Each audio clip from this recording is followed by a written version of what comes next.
அப்படின்னு சொல்லக்கூடிய தலைப்பு. இப்போ இயற்கையில் காணப்படக்கூடிய அனைத்து பொருளுமே சரியாக தான் இருக்கும் அப்படிங்கிறதுக்கான எந்த ஒரு ப்ரூஃபும் கிடையாது. அதே போலவே படிகங்களும் சரியாக அமைந்திருக்க வேண்டும் என்ற அவசியமும் கிடையாது. படிகங்கள் எப்போதும் அவைகளினுடைய உட்கூறுகளில் ஒழுங்கமைப்பில் சில குறைபாடுகளை கொண்டிருக்கின்றன. சில குறைபாடோடு தான் அது இருக்கும் அப்படிங்கிறாங்க. இத்தகைய குறைபாடுகள் அவைகளினுடைய, அதாவது அந்த படிகங்களினுடைய இயற்பியல் மற்றும் வேதியியல் பண்புகளில் பாதிப்புகளை அது ஏற்படுத்துவது மட்டுமல்லாமல் பல்வேறு முறைகளில் முக்கிய பங்காற்றுகின்றன. இப்போ எடுத்துக்காட்டாக சிலிக்கன் சொல்லக்கூடிய சிலிக்கன் போன்ற படிகங்களுடன் மாசுக்களை சேர்த்து படிக குறைபாட்டினை ஏற்படுத்தும் போது அவற்றின் குறை மின்கடத்தும் திறன் அதிகரிக்கிறது. அதாவது இந்த சிலிக்கன் அப்படிங்கிறது குறை கடத்திகள் அப்படின்னு நம்ம ஏற்கனவே லோவர் கிளாஸில் படிச்சிருப்போம். இது அப்படின்னா மெட்டல், நான் மெட்டல், மெட்டலாய்ட்ஸ் அப்படின்னு சொல்லக்கூடிய இந்த சிலிக்கன்கிறது ஒரு மெட்டலாய்ட்ஸ், உலோக போலிகள் அப்படின்னு சொல்லுவோம்.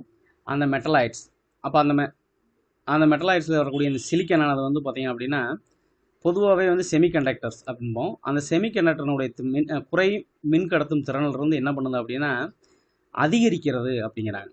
இப்போ படிக குறைபாட்டினை பொறுத்து இரும்பு, நிக்கல் இதெல்லாம் பார்த்தீங்கன்னா ஒரு ஃபெர்ரோ காந்தத்தன்மை பொருட்களை காந்தத்தன்மை பெற செய்யவோ அல்லது காந்தத்தன்மையை இழக்க செய்யவோ இயலும். இப்போ அந்த படிக குறைபாட்டினை பின்வருமாறு என்ன பண்ணலாம் அப்படின்னா வகைப்படுத்தலாம் அப்படின்ட்டு ஒரு 4 வகைகள் நம்ம புக்கில் கொடுத்துருக்குறாங்க. அது என்னென்ன அப்படின்னு பார்த்தோம் அப்படின்னா, ஒன்று புள்ளி குறைபாடுகள், அடுத்து கோட்டு குறைபாடுகள், இடைச்செருகல் குறைபாடுகள், கனளவு குறைபாடுகள் அப்படிங்கிறது. இந்த 4 குறைபாடில் நமக்கு இருக்கக்கூடியது இந்த ஒன்றே மட்டும்தான். புள்ளி குறைபாடுகள் அப்படின்னு சொல்லக்கூடிய இந்த தலைப்பு மட்டுமே தான் பேசியிருக்கிறாங்க.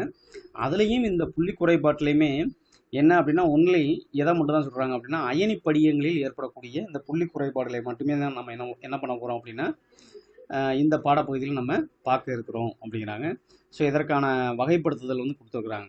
என்ன அப்படின்னா புள்ளி குறைபாடுகளை ஃபஸ்ட்டு 3 வகைகளாக பிரிக்கிறாங்க. ஒன்று வேதி வினைக்கூறு விகித குறைபாடுகள், அடுத்தது வேதி வினைக்கூறு விகிதத்தில் அமையாத குறைபாடுகள். இது வேதி வினைக்கூறு விகிதத்தில் அமையக்கூடிய குறைபாடுகள், இது வேதி வினைக்கூறு விகிதத்தில் அமையாத குறைபாடுகள். அடுத்தது மாசு குறைபாடுகள் அப்படின்னு சொல்லக்கூடிய இந்த 3 பெரு பிரிவுகளாக பிரிக்கப்பட்டிருக்கு. அதுலேயுமே இந்த வேதி வினைக்கூறு விகித குறைபாடை மேலும் 2 பிரிவுகளாக பிரிக்கிறாங்க. ஒன்று ஷாட்கி குறைபாடு, அடுத்த ஒன்று பார்த்தீங்கன்னா ஃப்ரங்கல் குறைபாடு அப்படின்னு சொல்லி 2 தான் பிரிக்கிறாங்க. அடுத்து இந்த வேதி வினைக்கூறு விகிதத்தில் அமையாத குறைபாடுகள் அப்படின்னு பார்க்கும்போது ஒன்று பார்த்தீங்கன்னா உலோகம் அதிகம் உள்ள குறைபாடு, அடுத்த ஒன்று பார்த்தீங்கன்னா உலோகம் குறைபடும் குறைபாடு, அதாவது metal excess and metal deficiency அப்படின்னு சொல்லுவாங்க. அதாவது குறைபாடு இருக்கக்கூடிய டிஃபிஷியன்சி டிஃபெக்ட் அப்படின்னு சொல்லக்கூடிய குறைபாடு இருக்கக்கூடிய குறைபாடு. இப்போ இந்த அயனி படிகங்களில் வேதி வினைக்கூறு விகித குறைபாடுகள் அப்படின்னு சொல்லக்கூடியதில் இக்குறைபாடுகள் இன்னொரு பேர் என்ன சொல்கிறாங்கன்னா உள்ளார்ந்த அல்லது வெப்ப இயக்கவியல் குறைபாடுகள் எனவும் அழைக்கப்படுகின்றன. இது இந்த அயனி படிகங்களில் வேதி வினைக்கூறு விகித குறைபாடுகளை பற்றி நம்ம என்ன பேர்கள் சொல்கிறாங்க அப்படின்னா ஒன்று உள்ளார்ந்த குறைபாடுகள் அப்படின்ற பேரையும், அடுத்தது வெப்ப இயக்கவியல் குறைபாடுகள் எனவும் அழைக்கப்படுகின்றன.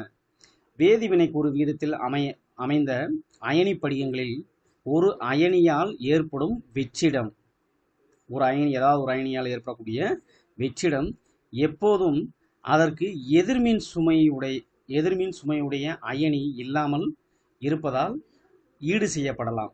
அல்லது வெற்றிடம் ஏற்பட காரணமாக அதே மின்சுமையுடைய அயனி என்ன பண்ணலாம் அப்படின்னா இடைச்செருகல், அதாவது இடையில பார்த்தீங்கன்னா இது சொருகி இருக்கிறது அப்படின்றது போல ஒரு இடைச்செருகல் நிலையில் பார்த்தீங்கன்னா காணப்படுவதால் ஈடு செய்யப்படலாம். இது எவ்வாறு இருப்பினும் மின் நடுநிலைத்தன்மையை பராமரிக்கப்படுகிறது.